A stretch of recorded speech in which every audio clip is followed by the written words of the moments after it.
Gawa tayo ng macaroni salad. Yan, lagay natin itong nata de coco. Lagay din natin itong pula na nata de coco. Lagay natin itong fruit cocktail.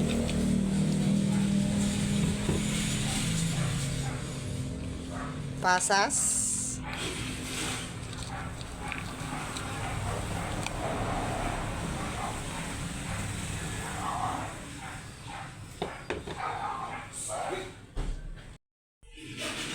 Itong all-purpose cream.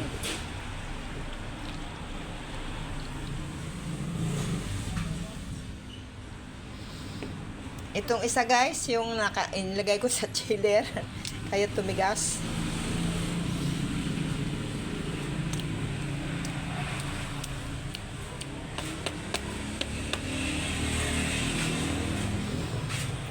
Mix natin.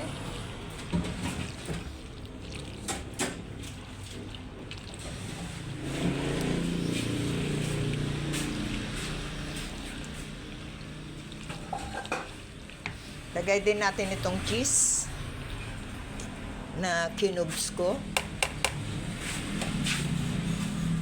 Lagyan natin ng kondensada para may tamis. Halo natin.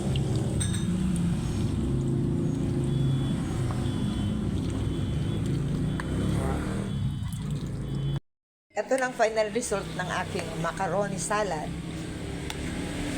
Yan, nilalagay ko na lang siya sa ref para mas masarap kung malamig ng bahagya bago i-serve.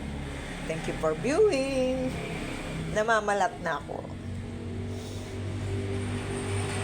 Ito ang final result ng aking macaroni salad.